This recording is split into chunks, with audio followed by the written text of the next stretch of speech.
Nagulat ang matanda nang madiskubre yung batang lalaki sa tabi ng daan. Nakamukha-kamukha ng anak niya noong bata pa siya. Akala niya nagkakamali lang siya sa paningin. Pero sa susunod na segundo, bigla na lang ginamit ng bata ang Pythagorean theorem para sagutin ang math problem. Itakda ang angular momentum bilang J. K ay katumbas ng C. G sa ibabaw ng parisukat. Ang diferensya ng parisukat ng M at G na hinati sa MC. Narinig ang paraan ng pagkwenta ng bata. Halos mapamura ang matanda sa gulat. Dahil ang batang ito ay katulad ng kanyang anak. Mula pagkabata ay may pambihirang talento sa matematika. Nakita ang eksenang ito. Agad na bumaba ang matanda at hinabol siya. Nang makapaghabol siya, wala na ang ina at anak sa kanyang paningin. Lubos ang pagkalismaya ng matanda. Kaya nagdadasal siya ng taimtim. Tahimik na humihiling ng tulong sa Diyos. Hindi niya inasahan na sa susunod na sandali, isang sombrero ang nahulog sa kanyang kamay. Ginoo, ito ang sombrero ng aking anak. Katatapos lang hamampis ang malakas na hangin. Tinitingnan ng batang lalaki na kahawig ng kanyang anak noong bata pa.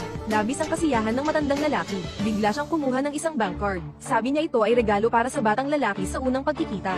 Ayaw itong tanggapin ng babae ng una. Ngunit sinabi ng matanda na nagustuhan niya ang sombrero ng bata at wala namang gaanong pera sa card. Ituring mo na lang na pambayad sa sombrero. Nang makita ng babae na pinipilit ng matanda ang isang lumang sombrero, inisip niya na baka mahirap ang pamilya nito. Siguro konti lang din ang laman ng card niya, kaya pumayag na siya. Pagkatapos umalis ng mag-ina, dumating din ang anak na CEO ng matanda. Mabilis na pinilas ng matanda ang buhok mula sa sombrero. Dalhin mo sa assistant at ipagawa ang paternity test sa CEO. Mabilis na nakarating ang grupo sa sentro ng paternity test. Naramdaman ng CEO na sobrang walang kwenta ang bagay na ito. Simula pagkabata, hindi pa siya nakipag-date kahit kailan. Paano kaya biglang may lumabas na ganitong kalaking anak? Sino ang makakaalam? Bago pa man siya makasagot, biglang tumakbo ang assistant na nakangiti ng malakas. Lumabas na ang resulta ng pagsusuri. Ito ay anak ng mayamang binata. Talagang siya ay tunay na anak. May tagapagmana na ang pamilya ni Ginoong G. Nagtaka ang Pangulo. Dito niya lang naisip, 6 na taon na ang nakalipas, siya ay nilagyan ng pang-akit ng kanyang kalaban sa negosyo. Isang babaeng dumaan ang tumulong sa kanya na maalis ang lason. Agad na naintindihan ng Pangulo, yung batang lalaki, malaki ang posibilidad na siya ang anak ng babae at ng sarili niya. Sa wakas naalala na ng matandang amo ito. Nakalimutan niyang iwan ang contact details ng babae. Ngayon, hindi na niya makontak siya. Sandali lang. Huwag na kayong maghanap pa. Kaya tinawagan ng presidente ang klase ng math competition. Ipinahayag na magkakaroon ng isang paligsahan sa matematika, at nangako na ang batang makakakuha ng unang pwesto ay magiging estudyante niya. Punong ehekutibo ay puno ng tiwala. Naniniwala siya na basta't ang batang lalaki ay namana ang kanyang talento sa matematika, madali na lang ang manalo sa paligsahan na ito. At hindi nagkamali, dumating ang babae sa klase ng Olympiad dahil sa kompetisyon sa Olympiad. Nang mga sandaling iyon, naisip niya ang bank card na ibinigay ng mayamang tao. Wala namang gaanong laman. Isipin na lang na pambili ng candy para sa bata. Walang gaanong laman. Ano nga ba ang laman? Nang tiningnan niya, nabigla siya. Hindi niya akalain na may 800 pala sa card na ibinigay ng matanda. Balance sa card ay 8,880,000 yuan. Wow, ang dami naman. Habang nag-uusap ang lahat tungkol sa paligsahan, may isang matandang babae na tumayo. Nanganganib na ang unang pwesto ay mapupunta sa kanyang apo. Tumingin si Niyang Ding, at nakita niya na ang mga tao ay ang kanyang dating asawa at dating biyenan. Nalaman niya na noong 6 na taon ang nakalipas. Dahil hindi makabuo ng anak ang babae, pinalayas siya ng kanyang biyenan sa bahay. Pero ang walang kwentang ex-asawa ay may dalang buntis pa rin sa parehong araw. Sabi niya, kung hindi raw makabuo ang babae, kailangan niyang maghanap ng ibang asawa na pwedeng magkaanak. Pero alam ng babae, na ang babaeng may masamang plano sa puso ay hindi anak ng ex niya. Dahil 3 araw na ang nakalipas nang magpa-check up siya sa ospital. Napakaganda ng kalusugan ko. Ngunit ang ex-husband ko ay may problema sa pagkamayabong. Ang azoospermia ay hindi makapagbigay ng anak. Palaging sinisisi ako ng aking biyenan sa hindi ko pagkapanganak. Ngunit kung sasabihin ko kay Chenche, magiging labis siyang nawawalan ng pag-asa. Ganito na lang, ang babae ay itinaboy ng masamang pamilyang ito. Hindi niya akalain na sa gabing iyon ay makikita niya ang naguguluhan na CEO. Ngayon ay muling nagkikita, ang mapanlinlang na babae ay nanganak na. Ngunit hindi alam ng mga walang kwentang lalaki at anak, na ang kanilang inaalaga ang bata sa loob ng 5 taon, ay hindi talaga kanilang dugo. Talagang hindi ko alam kung saan siya kumukuha ng tiwala. Sino nga ba ang hindi tunay na anak? Bakit hindi kayo mag-check? Ano ba ang ibig mong sabihin dyan? Haha, inay, sige na nga. May mahalaga pa tayong gagawin ngayon. Si Yaozu ay magiging estudyante ni Ginoong G agad. Hindi na tayo mag-aaway pa sa kanya. Malapit nang ilabas ang resulta ng paligsahan. Ang anak ng babae ay nakamit ang pinakamataas na marka. Nanalo ng una. Nababalisa ang mapanlinlang na babae. Dahil ang kanyang anak ay nakakuha lang ng ikalawa dahil sa panlilinlang. Habang naghahanda ang babae na kunin ang report card, nauna ang masamang biyenan at kinuha ito. Bakit mo kinuha ang test paper ng anak ko na may perfect score? Ibibigay ko ulit sa akin dahil nag-cheat ka. Ang slot na ito ay para lang sa apo kong si Yaozu.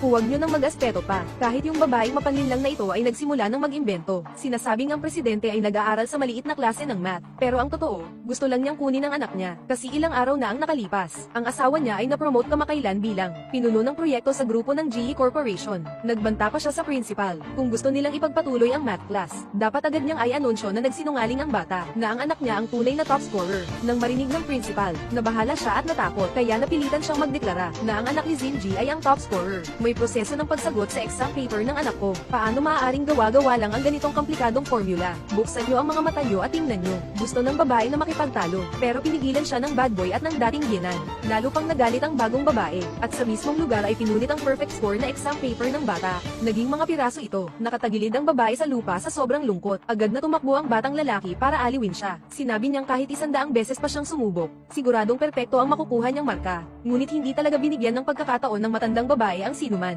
Ang unang pwesto sa paligsahan sa matematika ay para lamang sa kanyang apo. Pwede bang malaman, nandyan ba si Jiang Wanning?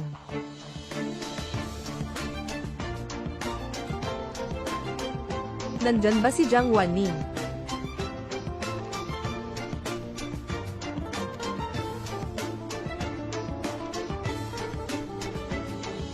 Ano po? Nandyan ba si Jiang Wanning?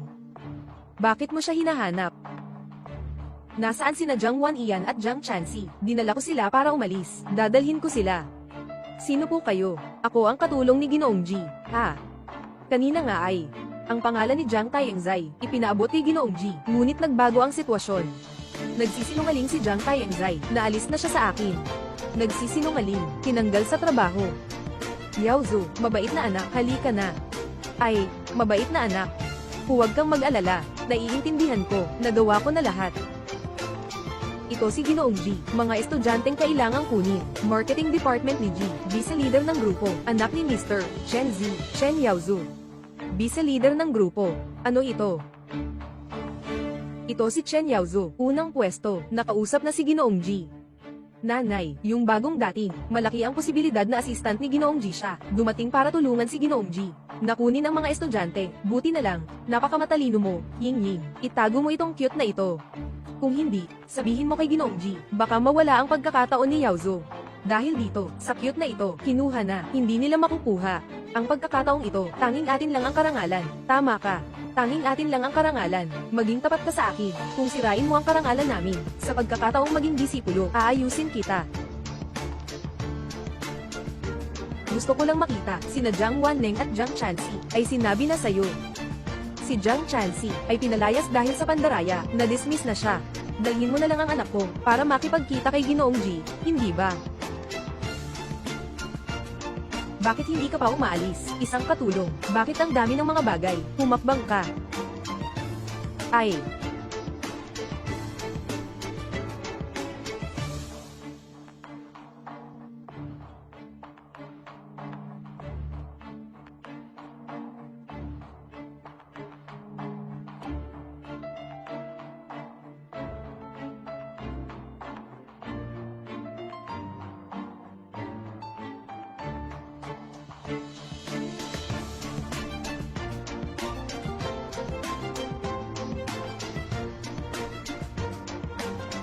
Paano siya?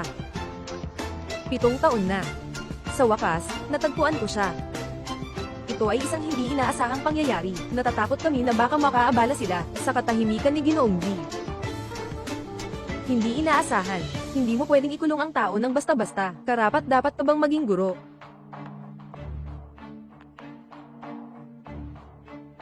Kumusta si TNC? May sugat ba siya? Huwag kang mag-alala, Mama. Ayos lang si TNC.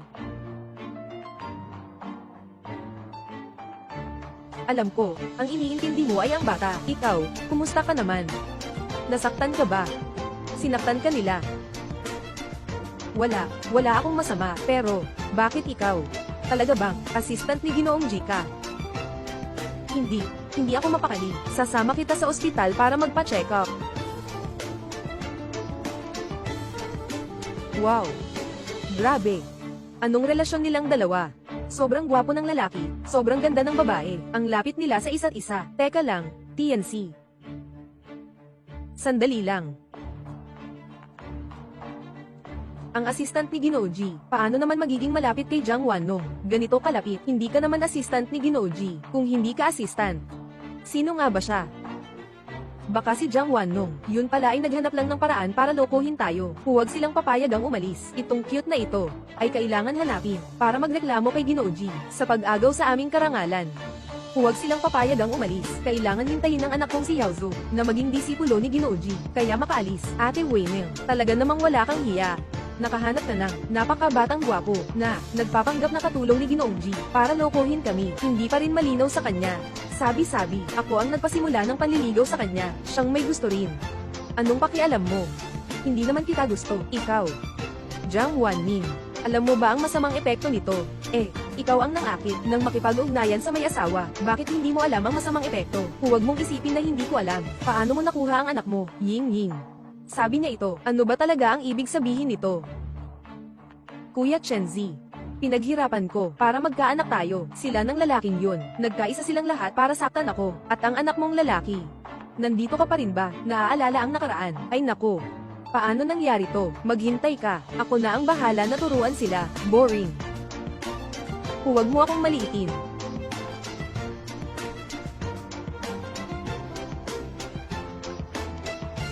Nakatakas ka pa ba? Wanning, ituwid mo ang mga daliri ng paa, saka mo ito talunin. Hayaan kitang tumakas.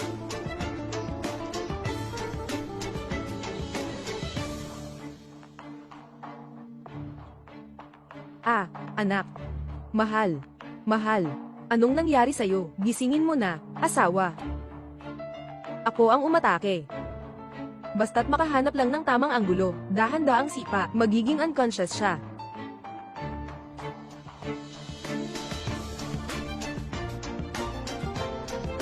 Binigay ng langit.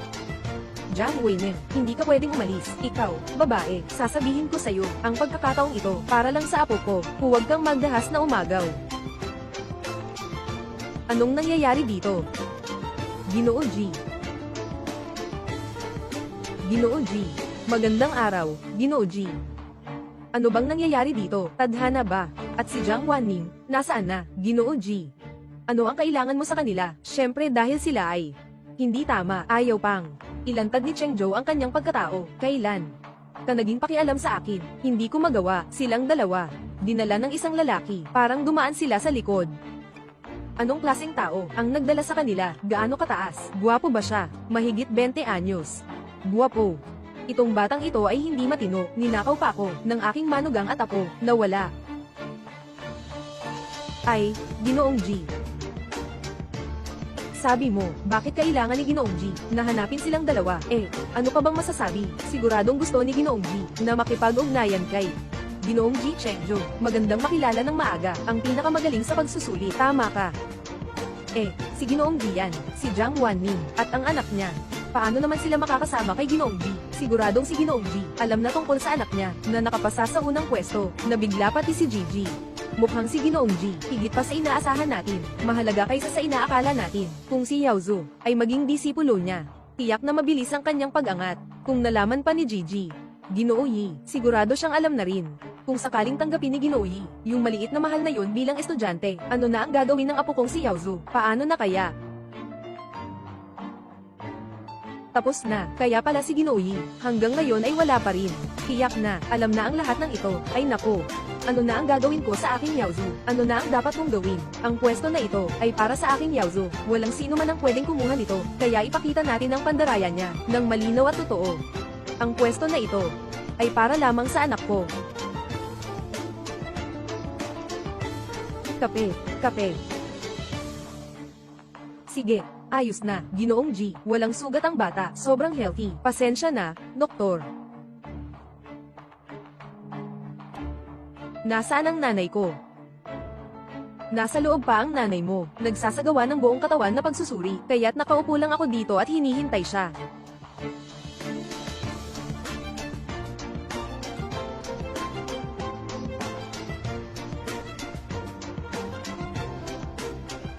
Tio G, gusto mo ang mama ko, di ba? Ay, natakot ka na agad. Sobrang takot mo naman. Sa ganyang edad mo, alam mo ba kung ano ang gusto? Medyo hindi ko maintindihan. Mukhang mas komplikado kaysa sa mga tanong sa matematika. Medyo mas mahirap.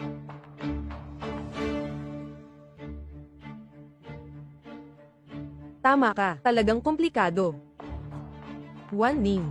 Siya ang pinakamamahal ko sa buhay. Gusto kong ligawan siya. At gusto rin kitang alagaan.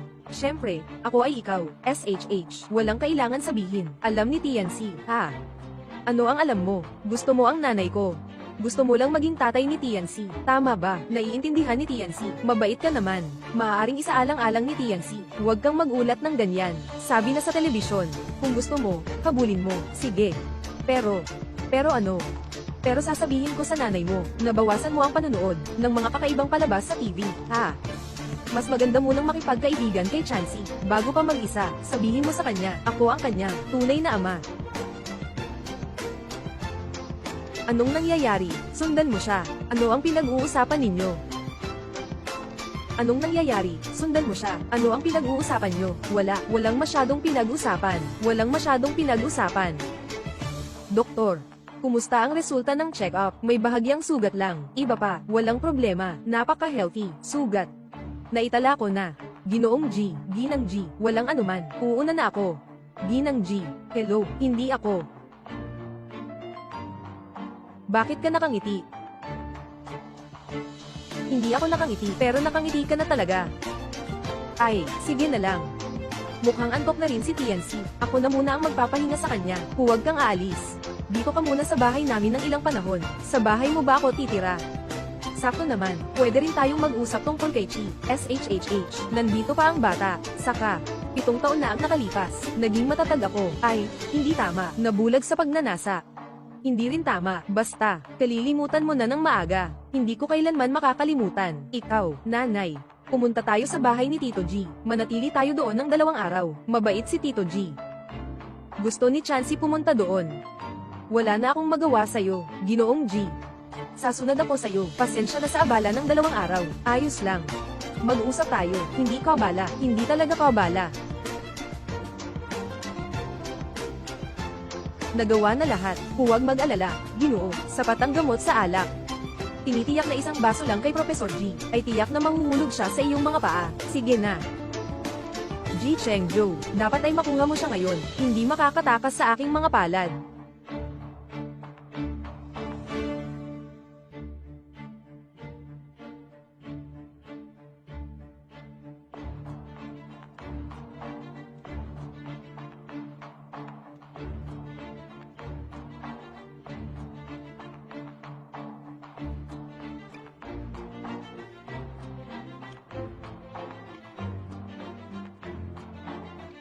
Hi, Professor G. Ito ay si Huang Moli, isang kilalang iskolar, o kaya'y tagapagmana ng mayamang pamilyang Wang.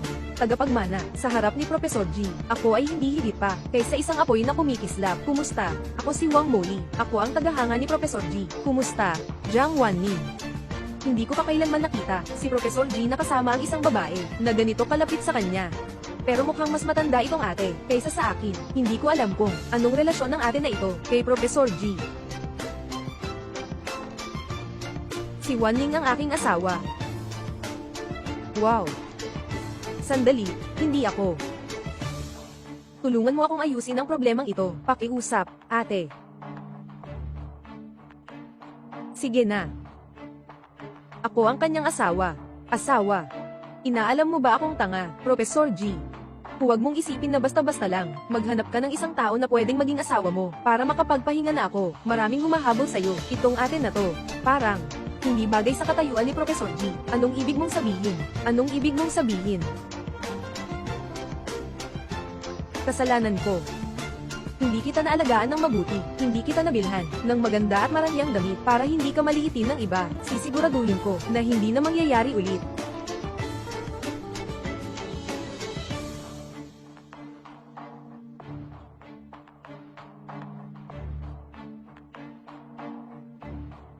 Sapat na. Professor Yi, hindi ako naniniwala sa panliligaw mo sa asawa, ganong kasama. Pero kahit na, alam kong nagkakatuwaan lang kayo, pero galit pa rin ako.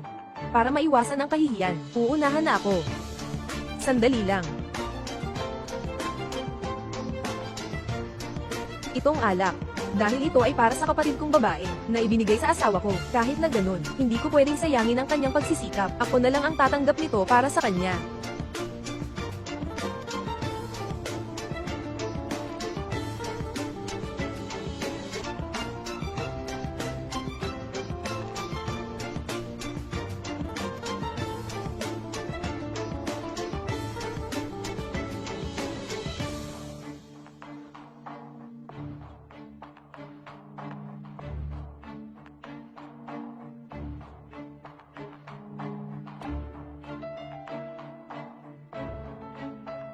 Ang bango naman.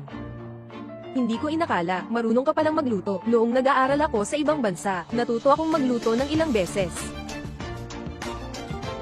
Mukhang maganda itong bote ng alak, sayang naman kung masayang. Paano kaya? Tara, mag-inuman tayo sandali. Oo nga. Sinasabi mo, nakakainis talaga. Kung ayaw nila sa akin, okay na sana. Pero naniniwala ka bang may lakas loob silang humanap ng isang middle-aged na babae? Para lang saktan ako, matagal na akong galit na galit. At pakiramdam ko lagi kong nararamdaman, parang may kulang. Pero, hindi ko maalala. Nako. Nilagyan ng droga ang bote ng alak.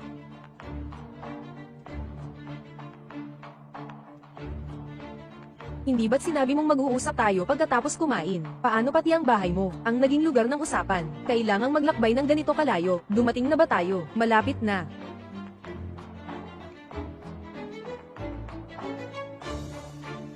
Dumating na.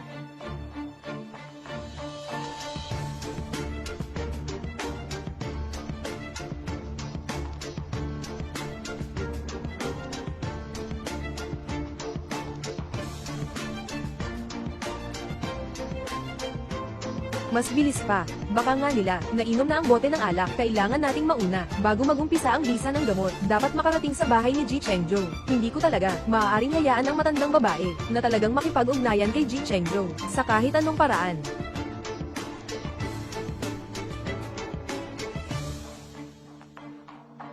Ang ganda dito. Lumaki ako ng ganito, wala pa akong nakaranas na may naghanda para sa akin, ng ganitong sorpresa. Salamat. Kung gusto mo, lagi kitang bibigyan ng ganito. Parang ang sabi natin ay, totoong mag-asawa tayo. Ako lang naman, pinrotektahan kita mula kay dilaw na Jasmine. Hindi ka pwedeng mag-akyat ng paunti-unti. Pero talaga namang may anak tayo. Paano mo nalaman? Inamin mo na. Oo. Si Tianzi ay anak mo. Pero sinabi ko na ito 7 taon na ang nakalipas. Hindi mo kailangang mag-alala. Hindi ito tungkol sa responsibilidad, ito ay tungkol sa pagsunod. Hahabulin kita. At sabay tayong aalagaan si Chansey. Lumayo kayo.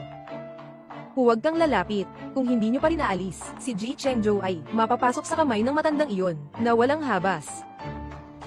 Galit na ako. Hindi pwede. Anong nangyari sa'yo? Hindi naman ako nag-effort ng sobra. Pasensya na, hindi ko sinasadya. Kamusta ka na ba? Okay ka lang ba? Masakit ang puso. Masakit ang puso. Tingnan ko, baka kanina ay nasaktan ka. Nabrasan ka ba? Wala kang sugat, nagsisinungaling ka. Ang hinawakan mo ay ang abs. Syempre matigas yan. Puso. Nandito. Ito ang tibok ng puso ko. Naririnig mo ba? Oo, naririnig ko.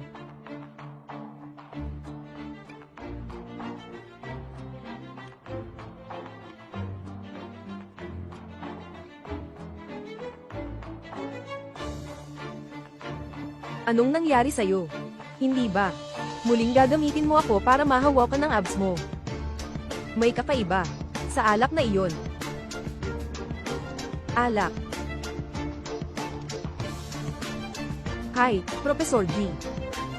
Nilagyan ng droga ang alak na iyon. Pati siya, nang ahas na lagyan ka ng droga, kasalanan ko, pinilit kitang inumin ang alak na iyon. Anong ginagawa mo? Huwag kang gagawa ng kalokohan.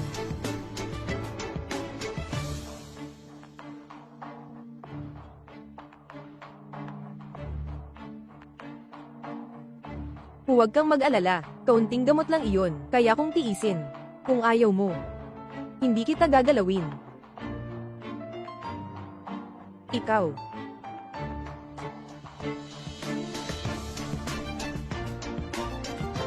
Bigla kong naisip. Yung bote ng alak. Uminom din ako. Parang nagsimula na ang bisa ng gamot. Sige, ituring mo na lang akong kapatid mo ngayon. Tulungan mo na ang ate mo.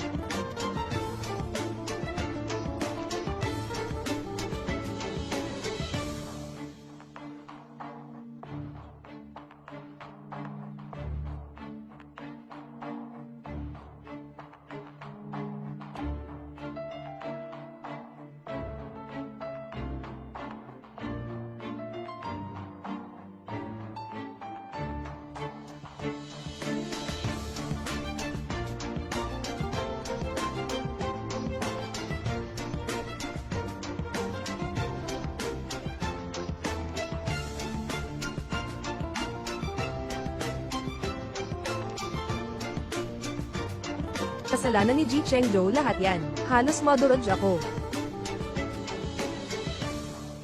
Bakit ang galing mong sumigaw? Sigurado akong kagabi yan. Sinasabi ko na ng sobra-sobra. Ang nakakahiya naman. Ji Chengzhou. Narinig ko na si Ji Chengzhou, ang pinakabata, na nanalo ng internasyonal na parangal sa matematika, gaya ni Hafei, sa mga nangungunang universidad sa ibang bansa. Pati naulit ko, ayaw pa rin siya pumunta. Sabi nga, pangit pa siya. Si Jiang Wanning. Bakit mo nilalay ang isang alamat? Nanay, gising ka na ba? Ha? Anong nangyayari? Ako at si Tio G ay maglalaban. Pwede ka bang maging hurado para sa akin? Ha? Labanan.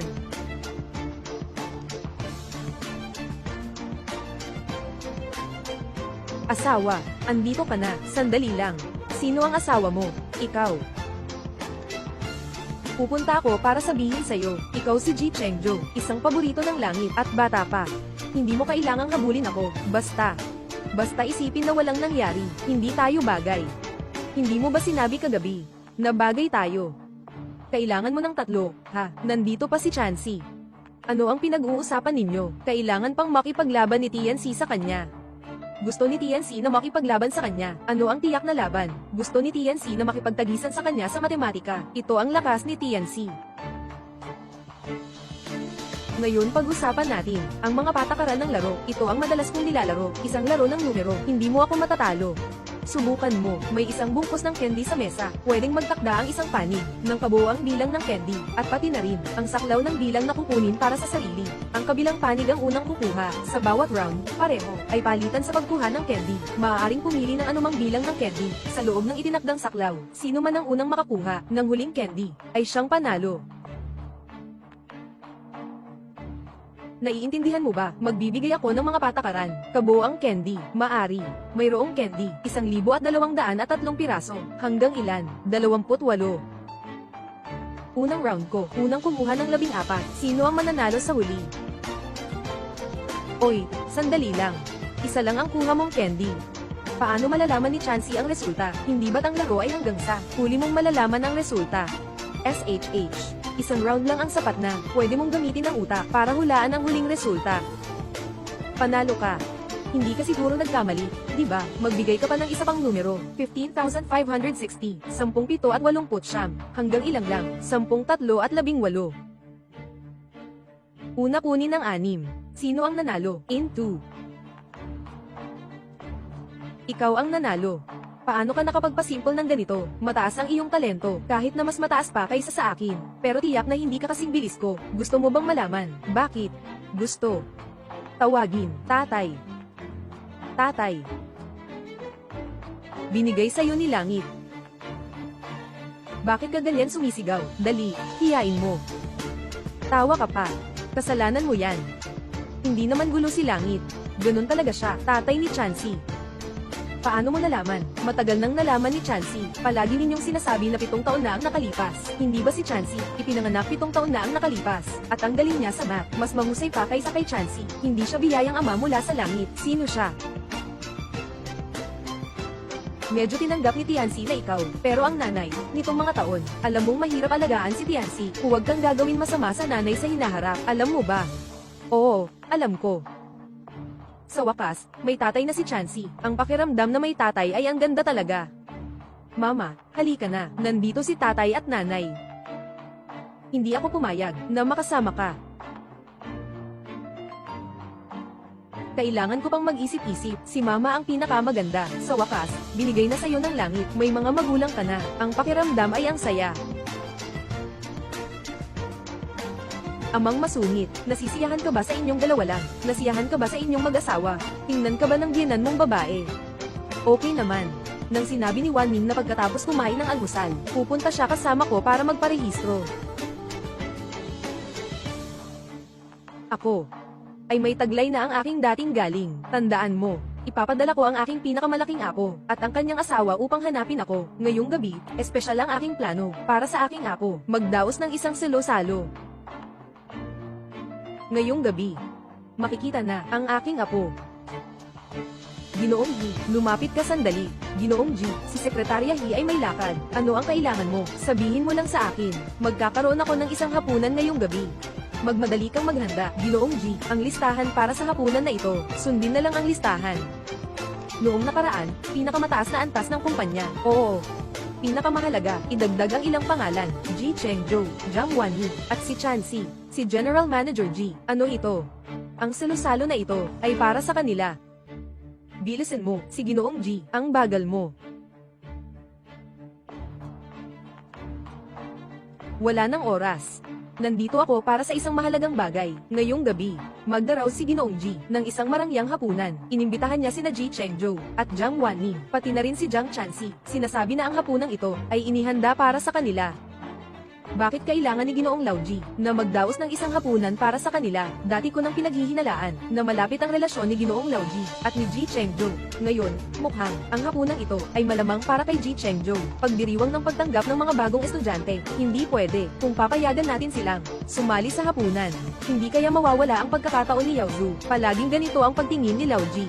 Ibig sabihin, estudyante ni Mr. Ji sa akademya at sa negosyo ay may malaking impluwensya. Mag-isip ka ng paraan. Si Yao Zhu ay anak mo ah. Tama ka.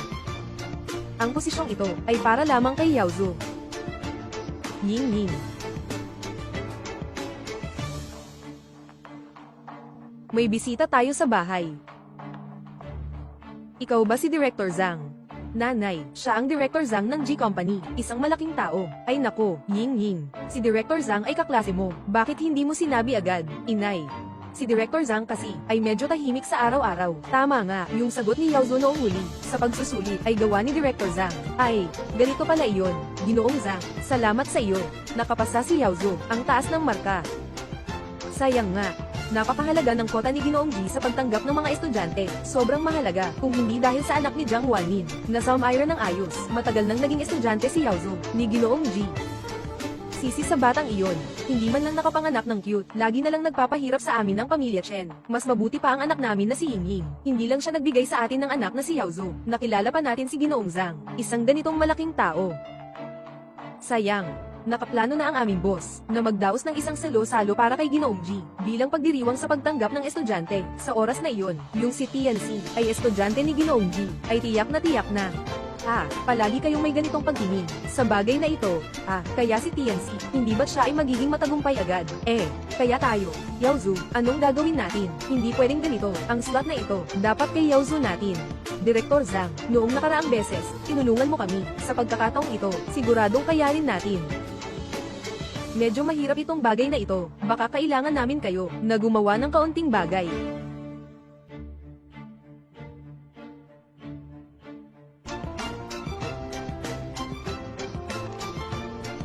Ginoo, Mr. Sai, sa hinaharap, mangako po ako na tutulungan ko kayo. Ang mga magulang ay pinakamagaling sa buong mundo.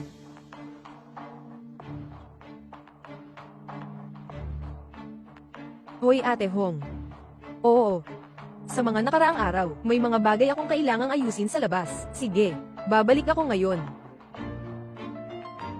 Ji Chengzhou, babalik ako sa kumpanya sandali. Dalhin mo muna si Chansi pauwi. Dadalhin ko ang sarili ko sa hapunan. Kung hindi, mag-resign ka na lang. Ako ang mag-aalaga sa'yo. Huwag kang magbiro. Nanunood ang bata. Bukod pa dyan, mabait naman ang boss ko. Sige, ibigay mo ang address ng kumpanya. Sasamahan kita mamaya. Gusaling Spring. Tara na. Gusaling Spring.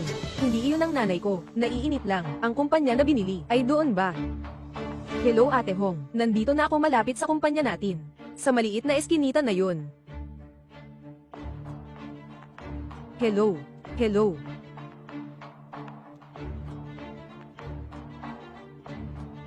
Bakit ka umiikot-ikot? Ang cute mo kasi.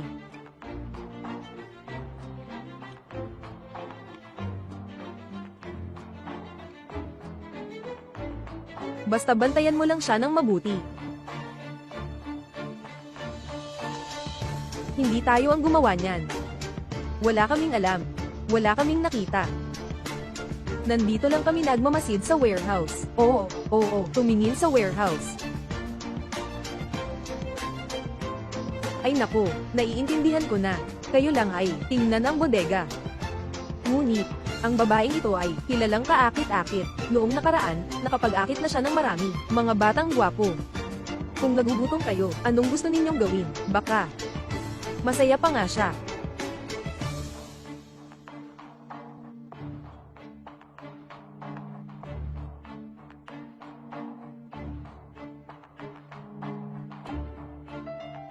Boss, pagkatapos ng hapunang ito, Ginang, at ang batang Ginoo, ay magiging lantad.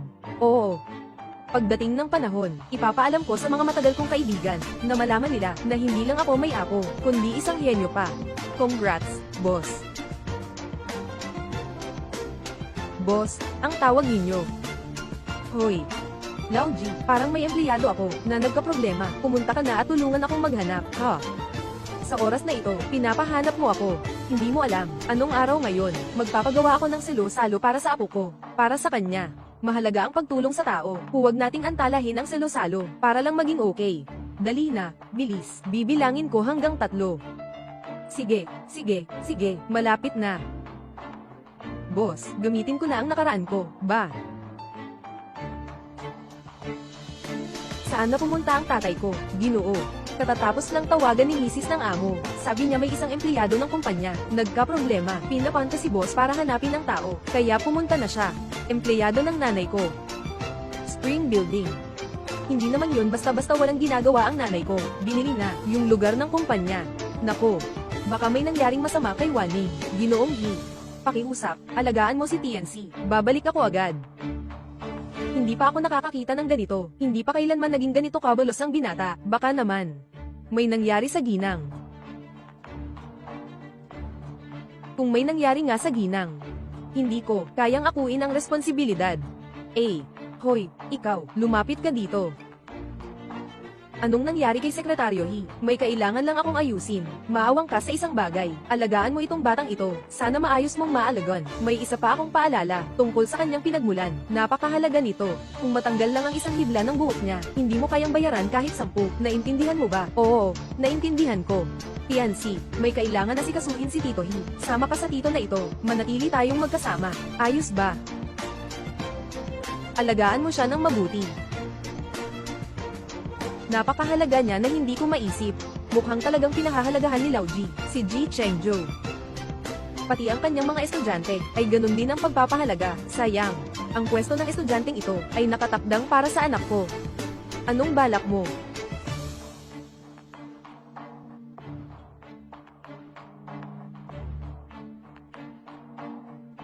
Handa na ba lahat?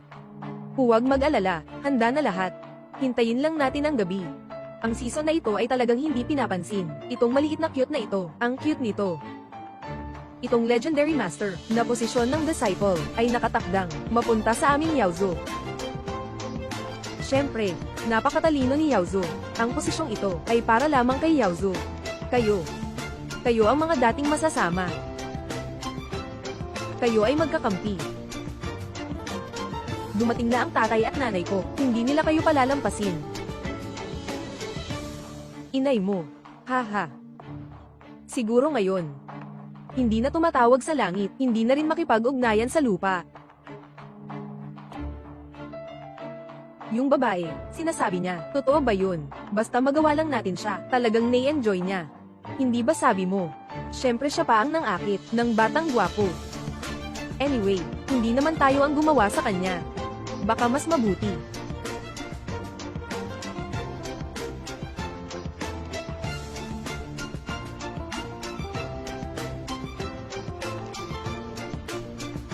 Asawa, mag-alala ka lang, ngayon ay inaasikaso ko na ang mga tao, naghahanap sa buong lungsod ng mga kainahinalang tao, siguradong mahahanap namin ang iyong empleyado. Mama, na-analyze ko na ang kriminal na pag-iisip, sa lugar na iyon, maraming CCTV sa paligid, malaki ang posibilidad na hindi ito lalayo, maghanap ka muna sa paligid, kung mayroong abandonadong bodega, darating na ako agad. Maghanap ng isang empleyado, bakit naabala pa ang anak? Abandonadong bodega. Hey, talaga nga. Hindi ba gusto mo ng mga batang gwapo? Hindi naman matanda ang mga kuya. Anak na babae, hayaan mong alagaan ka ng mga kuya.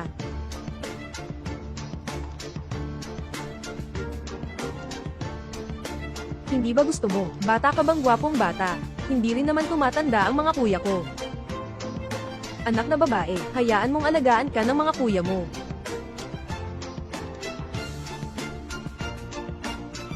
Magandang gabi, Ning. Ate Hong. Bakit ka nandito? Ayon sa pagsusuri ng anak ko, nandito ka talaga. Ang anak mo. Magandang gabi, Ning. Yung maliit na gwapong binata na sinabi nila kanina. Anong nangyayari? Sabihin mo sa akin. Ikaw na batang babae, matagal ka ng single at may anak mag-isa ng 7 taon. Sa wakas naisip mo na. Ate Hong. Ngayon lang ito sinasabi. Ngayon ba? Tama rin. Saka na lang natin pag-usapan. Kuwang tita. Tara. Habulin. Ngayon, kailangan makuha ko itong cute na to.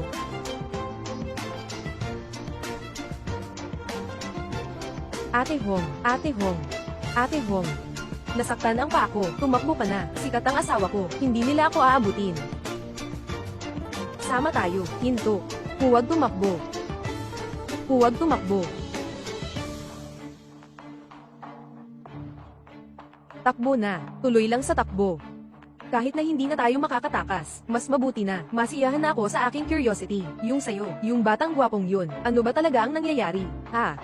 Ay nako. Sabi mo na lang. Gaano ka pa kabata, gaano ka pa gwapo, sa mga 20s, talagang gwapo, wow. Kaya mo yan. Sa araw-araw, gutom na gutom ka na, hindi ka pa nakakain ng kahit anong pagkain, kumakain ka na, parang isang buong hapagkainan. Tama ang ginawa mo, sa paghahanap ng lalaki, dapat mas bata. Hong, ate, anong oras na ba ito? Kapatid, itong dalawang babae, hindi tayo pinapansin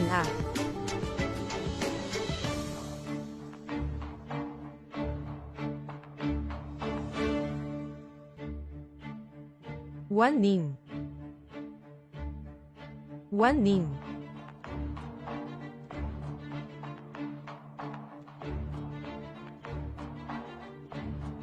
Tigil na.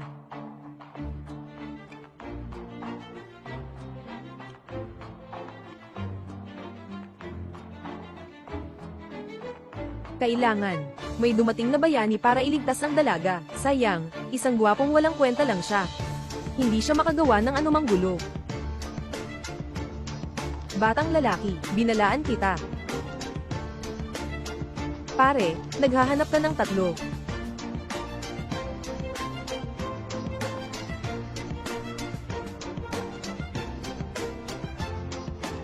Kumusta? Iyan ang anak ko. Galing, di ba? Ate Hong. Anak mo siya. Oo. Anak ko nga. Guwapo, di ba? Huwag mong isipin na maamo siya. Ganito talaga ang klase niya. 10 pa. Hindi pwede. Ang swerte naman nito. Si Ji Chengzhou ang anak ni Ate Hong. Ang awkward naman nito. Sayang naman. Kamakailan lang ay may nahanap na siyang asawa. Guwapo, di ba?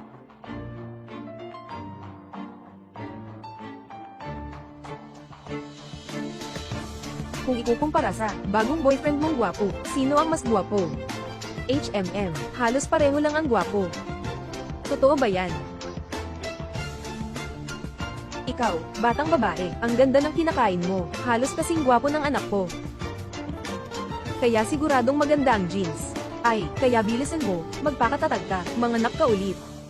Salamat, boss. Saktan mo siya.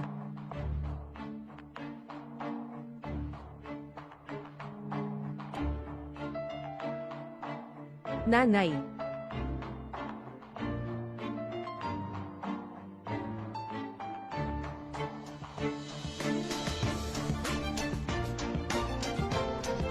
Magandang gabi. Okay ka lang ba? Ikaw. Kayo.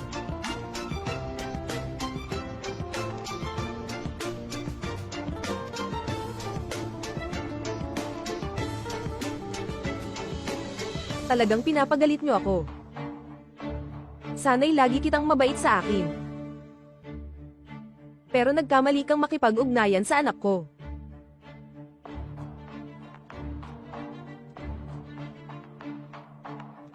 Hindi pa nga kumakain ng kuneho. Nasa tabi pa ng bahay ang damo. Ang anak ko ay napakabuti. Damo sa tabi ng bahay. Sabi mo lang at gagawin mo na. Hindi ka nga kuneho Ikaw talaga iyon. May matutulis na pangil. Ano nga ba tawag? Labrador. Tama, Labrador. Sabi mo ba sa puso mo, masaya ka na sobra? Kinagat mo ang anak ko, sigurado akong masaya ka dyan. Ate Hong, pasensya na. Kung talagang ayaw mo, edi tayo, sino bang nagsabing ayaw ko? Ha?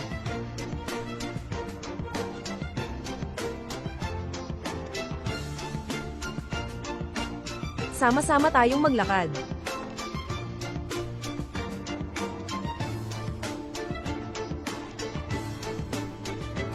Ning, gabi na. Amoy batang pasaway, sa hinaharap, maging mabait ka kay Ning. Siya ang pinakamagandang kaibigan ko. Kung mananakit ka sa kanya, hindi kita palalampasin. Ang taas ng antas mo, ang gulo-gulo. Nanay. Pumayag ka na. Ano pa ang magagawa kung ayaw mo? Malaki na ang apo natin. Nasaan ang apo ko?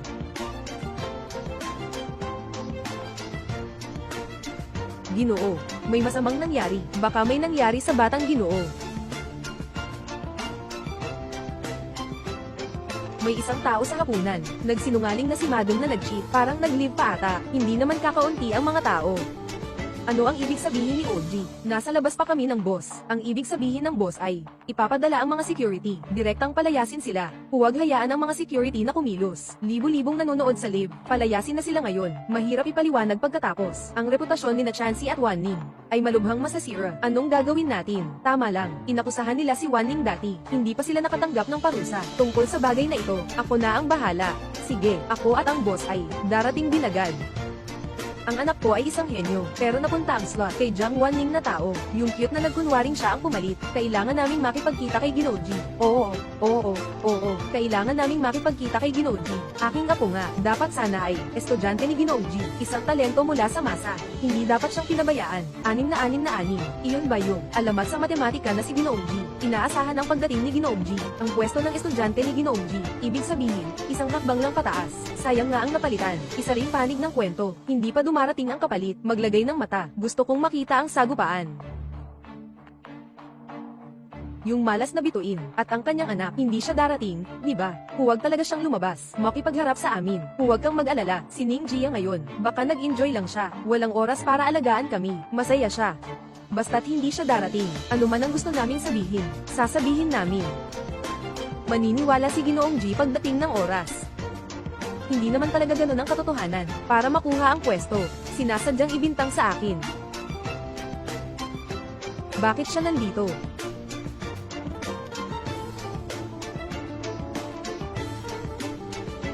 Sabi mo nga, saan nila itinago si Chansey? Ang layunin nila ay mag-live stream para magpakaawa. Chansey, tiyak na. Sa kanila, naka-lock up na ng madali ng mga iyon.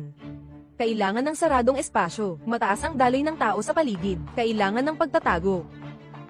Pinagsamang kalkulasyon, kwarto ng imbakan ng bakal sa gusali, mahirap kunin ang mangkok, pumunta sa ikalawang palapag, tingnan mo. Kayo, bakit kayo nandito? Hindi ba dapat nasa warehouse kayo? Si Rui ay nag-set up ng live stream. Hindi ba dapat nasa warehouse kayo? Nang dahil sa inyo, ng upahang tao, tumingin. Hindi ba dapat nasa ikalawang palapag na imbakan, na nakasara ng mabuti sa inyo? Gusto mo bang ganito, di ba? Wala. Ang ganda niya talaga. Hindi naman dapat ang focus. Parang si Jiang Weinin. Parang naaresto ng ilegal. Kahit nagwapo talaga siya. Oo nga. Kaya hindi nakapagtataka na walang takot. Hindi natatakot sa harapan. Sila ay sumisigaw ng kawalang katarungan. Umalis ka. Huwag kayong maniwala sa kanya. Lahat ng sinasabi niya ay kasinungalingan. Wala siyang ebidensya. Ito ay maling akusasyon. At saka, siya ay tumutulong kay Jiang Wanning. Nandarambong ng pwesto ng anak ko. Kasabwat.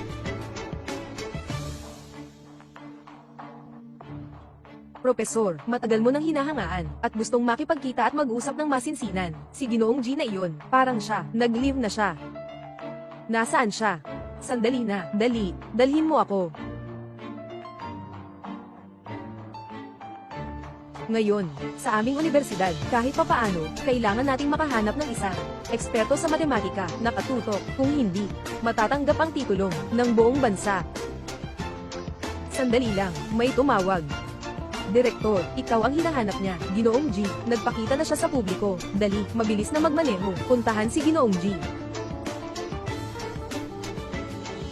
Sinasabi mong nandaya ako. Anong ebidensya mo? Punong guro.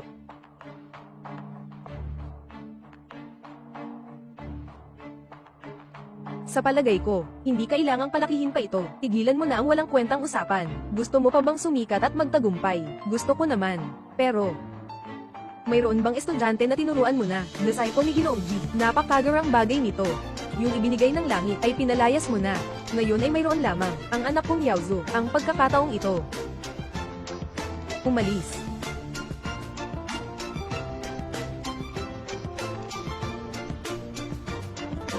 May gustong guluhin si Ginoong G. Iyon ay hindi pagpapakita ng respeto sa akin. Mabilis na pumunta. Ako ay pupunta upang protektahan si Ginoong G. Isang grupo. May mata ngunit hindi nakikita si Taisan. Mahal na mahal. Bilisin mo. Kailangan kong makarating agad sa tabi ni Ginoong G. Ako ay ang punong guro ng Gold Medal Math Class. Ngayon, Ginoong G ay mag-aaral sa aking klase ng Math Olympiad para maging una bilang estudyante.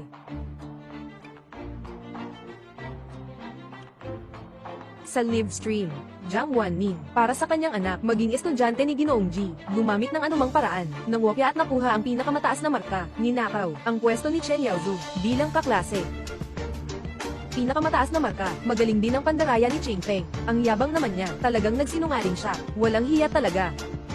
Ginoong G, halika na, dapat siyang parusahan ng mabuti, turuan mo siyang leksyon, yung mandaraya, ibabalik ang slot sa talento mula sa grassroots, Chen Yaozu. Tatay. Sinasabi lang nila. Hindi nagnakaw si nanay.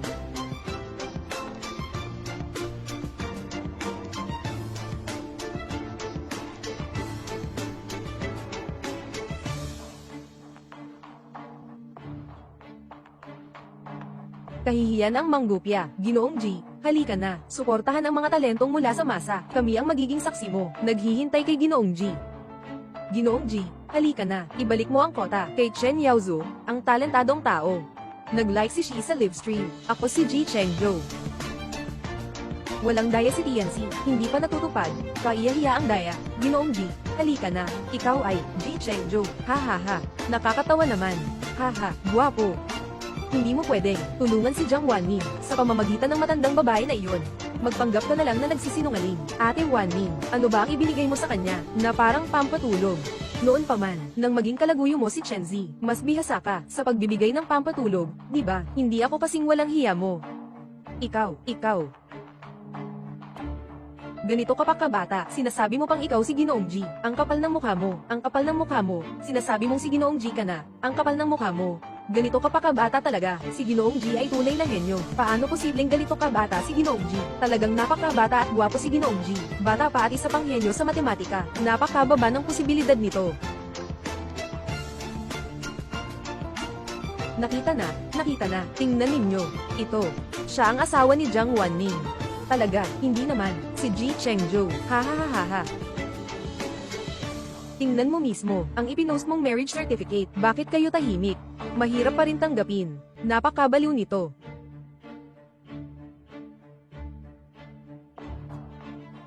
Ji Chengzhou.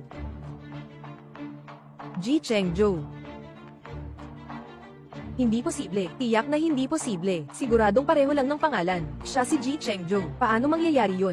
Na magkakagusto siya kay Jiang Wanning. Kahit na sa tingin ko, hindi ito posible. Paano kung totoo ang pag-ibig niya? Hindi naman siguro siya magla-like sa tula, di ba? Kung totoo nga, sobrang naiinggit ako. Hindi pwede. Nag-like na sa live stream si Huawei Royuan. Talagang imposible. Si Ji Chengzhou ay isang paborito ng langit. Paano siya maaaring magpapakasal ba siya kay Jiang Wanning? Baka naman pareho lang ang pangalan namin, Chen Zi. Siguro hindi naman posible kung gusto niya ang babaeng ito. Isang ginamit na matandang babae, walang anak, hindi siya makapag-anak. Huwag mong batuhin ang nanay ko. Ikaw, maliit na pasaway, kaya mong sirain ako. Ginoong G, matagal na tayong hindi nagkita. Ginoong Wu, mag-ingat ka. Ginoong G, matagal na hindi nagkita. Sa wakas, nagkita na muli. Sobrang namimiss ko. Ginoong Wu, masyado kayong mapagpakumbaba. Kayo ay nakatatanda. Hindi na kailangang tawagin ng ganyan. Walang edad sa kaalaman. Ang may kakayahan ang nauna. Ikaw ang aking Ginoo. Pupunta ako. Ito si Ginoong Wu, Wang Wu. Maaaring itong batang guro. Talagang napakagwapo ng batang ito. Hindi na kailangang magtanong. Si Ran Qingfeng, hindi na kailangang magtanong. Mukhang si Fu Feng, hindi na kailangang magtanong. Mukhang siya nga si Ginoong G. Sobrang gwapo, bata at henyo pa. Ano bang nangyayari sa Diyos? Bakit isinara ni Ginoong G ang bintana na iyon? Talaga bang ikaw si Ginoong G? Sobrang tanga ko. Sobrang tanga ko. Sobrang tanga ko. Paano ito posible? Paano ito posible? Siya ba talaga si Ji Chengzhou? Paano magiging si Ji Chengzhou? Magugustuhan niya si Jiang Wanigan? Hindi ito posible. Hindi ito posible. Ikaw ba talaga si Ji Chengzhou? Ang sertipiko ng kasal na ito ay tungkol sa akin at kay Jiang Wanning na nahulog sa bitag. Mayroon bang may interes sa sertipiko ng kasal na ito? Bakit? Napunta ito sa kanilang mga kamay. Baka totoo ang sinabi ni Ginoong G. Totoo lahat ng sinabi kanina. Sila ay nagkulong kay Ginang G. Sa tingin ko may katwiran ka sa sinasabi mo. At isinara pa ang anak ni Ginoong G. Sa loob. Huwag kang mag-alala. Nakita mo ang butas. Sa batas. Sobrang masama naman ito. Ying Ying. Ano ang gagawin natin? Ang kinabukasan ni Yaozu, paano na kaya? Paano kung malalaman? Illicit detention, malicious rumors. Kung kayo, walang masabi, ako na lang po ang magpapasya. Dumating na ang mga tao ng peacekeeping team. Sandali lang. Wanning. Kailan ka at naging kasama ni Ginoong G at nagpakasal pa kayo? Pakinggan mo ang payo ko. Gaya ni Ginoong G na tao, hindi ka talaga pinapansin. Hindi mahalaga kung ano man ang dahilan mo. Mas mabuti pang wala kang iniisip kung hindi. Hindi sana naging ganito kalala ang sitwasyon. Ako ang naging magulo na. Kayo talaga, para agawin ang pwesto, nagsisinungaling at nagsusuhol, at ilegal na nakakulong. Ako at ang anak ko. Hanggang ngayon, hindi ka pa rin nagsisisi. Ako ay para sa aking anak. Isipin ang kinabukasan ni Yaozu, Jiang Wanning. Kailangan mo bang sabihin ito, nang ganito kahirap pakinggan? Maaari kang maging walang hiya. At hindi hayaan ng iba na magsalita. Ginoong G, lahat tayo ay para sa ang sariling anak ay mabuti. Isa lang itong hindi pagkakaintindihan. Bigyan mo ako ng mukha. Mas mabuti pa, paano kung tanggapin natin ang dalawang estudyanteng ito? Oo. Napakatalino ni Yaozu namin. Ginoong G, kinuha mo siya bilang estudyante. Hindi ka mawawalan. Sila naman talaga, ang mga nang hijack. Mukhang ikaw ay nagiging tagapamagitan. Sadyang nagiging bias ka, hindi ba? Siya ba ang tatay ni Yaozu? Sino ka ba? Tumatakbo ka dito sa akin. Wala kang karapatang magsalita. Siya, ano naman siya? Siya ay si Ji Chengzhou na may dangal. Kailangan pa rin siyang bigyan ng respeto. Sinabi ko para takutin ka. San? Siya ang leader ng anak ko. Matagal ng kaklase ng asawa ko. Si Director Zhang ng kumpanya ni G. Director nga pala. Wow, totoo nga naman. Napakalaking tao talaga. Siyempre naman. Kahit sa negosyo o akademya, siguradong darating para bigyan ng dangal ang pamilya G. Kahit si Akademikong Wu sa proyekto ay may suporta mula sa pamilya G din, di ba? Walang kapantay ang yaman ng pamilyang G. Totoo nga iyan.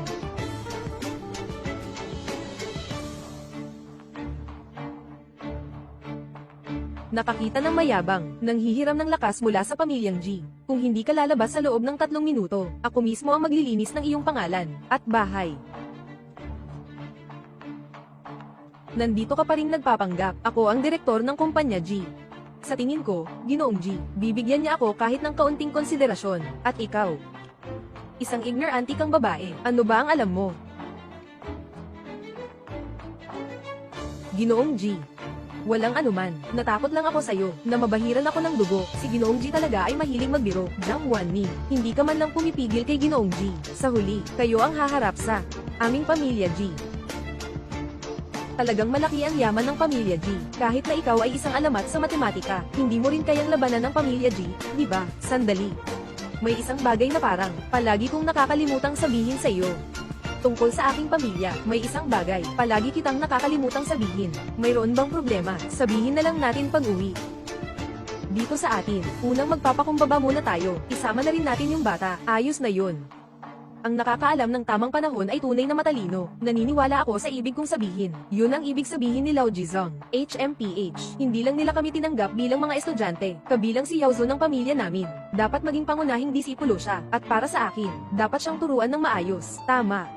Ang pagpapalaki namin kay Yaozu, hindi talaga pwedeng masama kaysa sa babaeng ito. Ginoong G, hindi ka pwedeng maging bias. Syempre. Kung hindi, Ang G ay hindi tatanggapin. Pwede naman. Basta't sobrang talino lang, kaya kung alagaan ang dalawang bata, ito. Yung sinasabi nyo, na si Chen Yaozu ang bata, noong nakaraang pagsusulit, nangopya ka ba? Ginoong G, kahit ikaw pa, kahit magbintang ka lang sa isang bata, hindi maganda, di ba? Hindi ka nagsasabi ng totoo, kagagaling lang nilang magbintang, nang tayo'y pinagpala, bakit hindi ka na nagsasalita ng matitinding salita? Sakto lang. Naka-live pa ang stream, nag-like na sa live stream, G Chengzhou, anong balak mo? Ito si Chen Yaozu, ang exam paper noong huling pagsusulit, 3 tanong lang ang mali. Ang marka ay pangalawa lang kay Chansey. Ganito ang marka, pinaganda ni Juyakshan ang live stream. Talagang maituturing na henyo. Kung hindi dahil sa swerte mula sa langit, talagang siya ang namumuna. Sa totoo lang, sa ganitong kahirap na tanong, 3 mali lang. Sa tingin ko, ito ang dahilan kung bakit nila gustong Sir On, na siya ay nakipagsabuat sa swerte mula sa langit. Si Yaozu namin ay isang henyo. Kaya pa nga nating ulitin, anong magagawa natin? Baka hindi pa, sino ang mas magaling? Kung matalino ka, magmadali kang umalis na kasama namin. Si Yaozu ay nag-aaral. Oo, Ginoong G, kanina ay puro hindi pagkakaintindihan lang. Bakit hindi mo gawin na estudyante mo si Yaozu? Huwag mo siyang sayangin. Isang likas na henyo si Yaozu mula sa simpleng pinagmulan. Ang 3 pulang bilog na ito, 3 tanong ang mali ni Chen Yaozu. Bawat isa ay nagkamali lamang ng isang simbolo. Ang 3 pulang bilog sa kanan ay mga typographical error sa sagot, at ang sagot ni Chen Yaozu ay nagustuhan ng mga tao sa live stream at umugma sa reference answer. Magkakapareho talaga. 6 na 6 sa live room. Magkakapareho pa ang mga maling salita, sobrang kapal ng mukha, ang mas nakakainis pa, 3 maling sagot ay pareho pa, nakamali ng isang simbolo, sobra naman yata. Mali pa nga ang pagkopya, Ding Ching Feng, pati mali-maling salita kinopya pa, anong klaseng henyo to? Ano ka ba? Nagsisinungaling ka, sino ka para manghusga, kailangan kitang kasuhan. Salamat sa'yo, sa langit, nalinisan ng maruming akusasyon ng panlilinlang, halikan mo ako. Ay nako, sige na, ang galing mo talaga. Ying, anak, paano na ito? Itong mga bagay, lahat na i-post na sa internet, ang pangalan ni Yaozu, nasira na talaga. Inay, pero masisira ito, mama. Ito ay live, ano ba ang magagawa ko? Director Zhang. G Chengzhou, talaga bang, gusto mong maging kaaway ang pamilya G? Ngayon ay bilang direktor ng G, utos ko sa'yo, sa kanyang utos bilang iyong pagkakakilanlan. Ibalik ang karangalan ng iyong angkan, ha? Kanina ba, sinabi mong ako ay isang walang alam na babae? Ikaw, humarap kang mangbato sa akin, alam mo ba kung sino ako? Alam mo ba kung sino ako?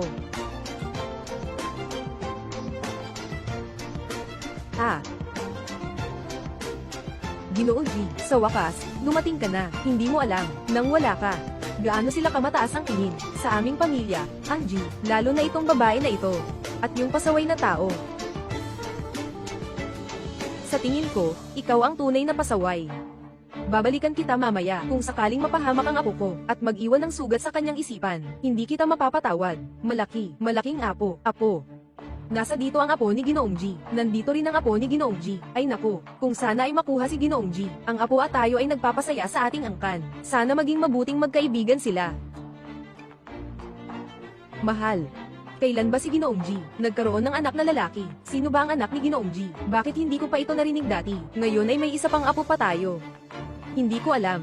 Palagi kong naririnig na ang anak ni Ginoong G ay palaging nagtatago sa sarili. Hihihihihi. Chansey. Naalala mo pa ba ako? Nagkita na tayo dati. Naalala mo, Chansey. Na live stream. Napakamabait. Napakabagal, magsalita ng seryoso, nag-like si Renshi sa live stream. Sa totoo lang, kami ang mga magulang ni G Chengzhou, nag-like sa live stream. Kayo ang aking lolo at lola. Mahal na si Po ang nag-like sa live stream. Teka, may lolo at lola na si T. Ay nako. Bokiyang Shi nag-like sa live stream. Ang bait-bait mo talaga. Tara, Dad, dadalhin kita para kumain ng masarap. Hindi ko na naabot ang gusto sa live stream. Kaya, yung sinabi mo sa akin kanina, tungkol sa pamilya, ikaw ay, ang panganay ng Jishi Group, kaya si Jiang Wanning ay, isang negosyanteng gwapo, henyo, at bata, at siya rin ang may-ari ng imperyong pangkalakalan. Ano ba? Isang mayamang binata na may halaga ng bilyon. Si Jiang Wanning. Kaya, ang asawa mo ay katutubong alamat sa mundo ng matematika, Ji Chengzhou. Tagapagmana ng trilyong yaman. Siya ang aking asawa, sapat na iyon. Ang iba ay hindi mahalaga. Kaya, ang pagtitipon na ito, ang hapunan na ito, ay talaga namang para sa pagkikita ng pamilya namin, ang mga G. Ngunit dahil sa inyo, naging magulo ang lahat. Mukhang, kailangan na itong ipagpaliban. Hindi patas. Hindi ito patas. Ninakaw mo na ang lalaki, hindi ka makakatapat sa akin, bakit nakakahanap ka pa ng mas maganda? Samantalang ako ay nakadepende lamang kay Chenzi, Ying Ning. Bitawan mo ako. Bakit ka nga ba? Bakit nga ba? May lakas pa bang loob na itanong kung bakit, bilang isang kasintahan, na nakikipag-agawan sa lalaki, ano bang ikinararangal mo, nakakayahan? Asawa. Hindi ko kailangang agawin, hindi ko kailangang agawin nag-like na ang pusa sa live room. Nag-like ang mabait na pusa sa live room, nag-like ang mababang loob na pusa sa ako ay para lamang sa'yo, amoy ng pagmamahalan na maasim. Ginoong G. Ang mga taong ito ay pinaghihinala ang ilegal na pagkakakulong, katiwalian, nakakasakit ng iba, tiyak ang ebidensya, ipapadala sila sa pulis. Huwag. Ayokong makulong. Inay, mahal. Kayo ang magpasakop sa kulungan para sa akin, okay lang ba? Inay, Chenzi. Kayo ang magpasakop sa kulungan para sa akin, okay lang ba? Ying Ning, sinasabi mo ito, ano ba talaga ang ibig sabihin nito? Palagi niyo akong pinakabuti. Ayaw kong makulong, tutulungan niyo ako. Pero hindi pwedeng ganon. Yao Zhu. Kailangan pa rin ng nanay ko ng alaga, bata pa si Yao Zhu. Nanay. Nanay. Pakiusap sa inyo. Nanay. Alagaan mo ang apo ko. Nang maayos. Ang bagay na ito, ako ang may gawa. Kasama ang aking manugang, walang anuman. Kailangan niyong hulihin, sige, hulihin niyo kami. Sandali. Mayroon pa ako. Ayaw ko ring makulong. Ginoong G, tungkol sa bagay na ito, hindi ako ang gumawa, ako rin ay inakusahan ng walang katotohanan nila, HMP. Direktor Zhang. Yung mga ideyang ito, hindi ba't ikaw ang nagpasimula niyan? Sige na. Yung mga ito, mga utos nyo lang ang nagsugo nito, ako at ang anak ko ang gagawin nito. Nalaman ko na ang plano mo. Matagal mo nang naayos ang lahat. Tumutulong ako sa inyo, mag-alala ka, ako ang bahala, aalagaan ko ng maigi si Yao Zhu, bigyan siya ng pinakamaganda, yamang-yaman at kapaligiran, mabuti. Salamat kay Direktor Zhang. Chenzi. May isang bagay. 7 taon na ang nakalipas dahil sa iyong pangangalo niya, hindi kita sinabihan. Ngayon, sasabihin ko na sa iyo, hindi pa naman huli. Jiang Wanmin, ano ang balak mong gawin? Sasabihin ko sa iyo, huwag kang makialam. Wanmi, anong nangyari? May iba pa bang bagay? Chengzhou. Pwede mo bang tulungan akong kumuha ng file sa ospital? Maaari mo bang ayusin na may padala ito? Ginang. Alam mo ba kung anong ospital ang gusto mo? Alin pong ospital ang file na kailangan mo? Kung sa ibang bansa naman, may pribadong eroplano ang Grupo G, maaari mo nang makuha agad. Hindi na kailangang magpapahirap pa. Ang record ng kanyang medical exam noong 7 taon na ang nakalipas. Dapat malapit lang ang ospital dito. Sige, pupuntahan ko mismo. Sandali lang po. Ginoo, Ginang, narito na po ang record na hiniling ninyo. Tingnan mo nang mabuti ang sarili mo. Chenzi, hindi na masyadong maaga ngayon. Magmadali kang mag-surrender. Yung mga dokumento nitong 7 taon na ang nakalipas. May kwenta bang panoorin? Chenzi, sinong matapang na magtutulak sa akin? Inutusan kita. Bakit mo inutusan? Xu Yingying, bigyan mo ako ng paliwanag. Ito, yung dokumento mula 7 taon na ang nakalipas. Ipaliwanag ko ba sa'yo kung ano ito? Kawalan ng sperm. Azoospermia. Kanino anak si Yao Zhu? Azoospermia, Yao Zhu. Anak. Ano ba ang sinasabi mo? Anak, ano ba ang sinasabi mo? Si Yao Zhu, hindi ba siya apo ko? Nanay. May problema ako sa sperm. Sa buong buhay ko, hindi na ako magkakaroon ng anak. Si Yao Zhu, ang apo ko. Nanay, si Yao Zhu ang apo mong inalagaan ng 7 taon. Siya pa rin ang apo mo. Umalis ka na.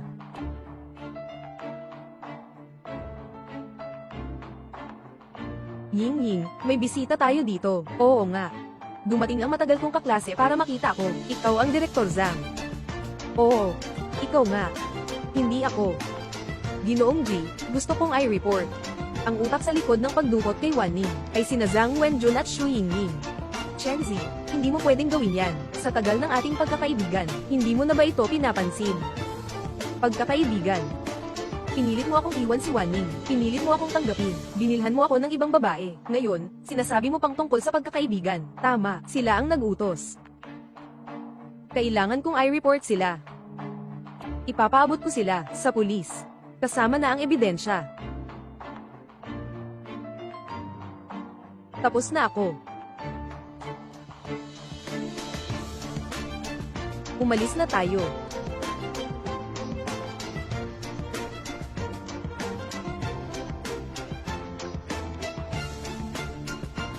Magandang gabi. Pasensya na, nagkamali ako, nagsisisi na ako. Chenzi, nilabag mo ang batas.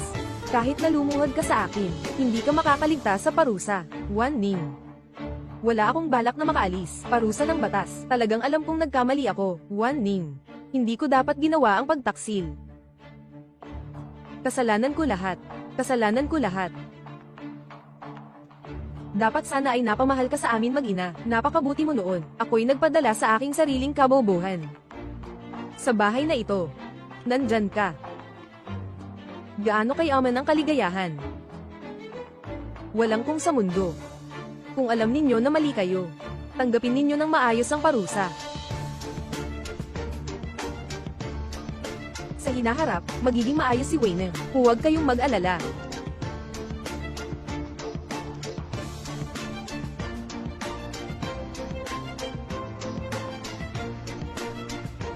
Zhang Wanniang. Ako ito. Xu Yingying. Hindi ka ba nakakulong? Paano ka nakatakas? Maganda ang aking naging pagganap. Ang tawag na ito ay espesyal na aprobado. Dahil ito ay espesyal na pahintulot, kaya kung may sasabihin ka, sabihin mo na agad. Napakahalagang pagkakataon ito. Hindi naman siguro. Gagamitin mo ito para pagsabihan ako, di ba?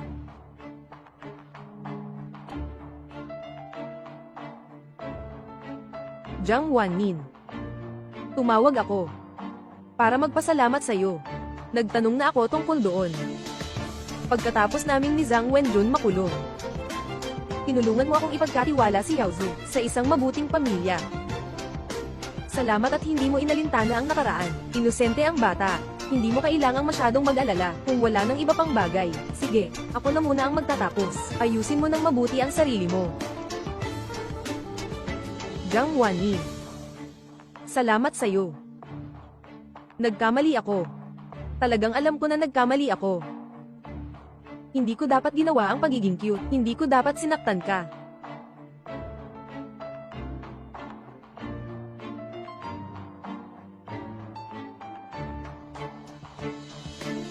Lumayo ka ng konti. Sinasabi ko, wala kang makitang mata. Siya po ay, siya ang binibini Huang mula sa Huang Group. Bakit ka nakaharang? Lumayo ka na.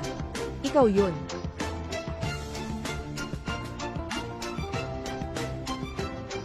Binibini, tumingin ka. Siya si Ji Chengzhou. Siya nga si Ji Chengzhou. Dakilang Ji, Ji Chengzhou. Dakilang Ji, pakipirma naman. Wow, sa wakas, pinirmahan niya ako. Magpakuha tayo ng litrato. Yung nangyari noong nakaraan, nalaman ng tatay ko, sobrang pinagalitan niya ako, hindi na ako pwedeng makipagkapit kay Ji Chengzhou, pamilya Ji. Hindi namin kayang labanan ang pamilya Huang. Swerte mo na. Nabanggit mo. Dapat pa nga akong magpasalamat sa baso mong alak. Hindi kayang balikan ang nakaraan, pakiusap, huwag mo nang sabihin yan, umuwi ka na. Naghihintay ako sa asawa ko. Darating siya mamaya para sunduin ako. Sino ang tinatawag mong asawa? Si Ji Chengzhou. Siya ay isang alamat. Siya ang panganay ng pamilya Ji. Kaya mo bang makisabay? Tigilan mo na yan. Hindi mo ba napanood yung huling live? Huwag mo akong gawing kaiya-hiya, nobya. Huwag mo akong hilahin. Pinaka nakakainis sa akin ang mga ganitong stalker fans. Palagi silang tinatawag siyang asawa. Parang totoo lang. Pero si Ji Chengzhou, talagang siya ang asawa ko. Parang totoo talaga ang sinasabi mo, kung si Chi Cheng Cho ang asawa mo. Eh ikaw, ay ako ang iyong lola. Ay nako, huwag na nating pag-usapan. Ako na. Pasensya na, may kailangan pa akong gawin.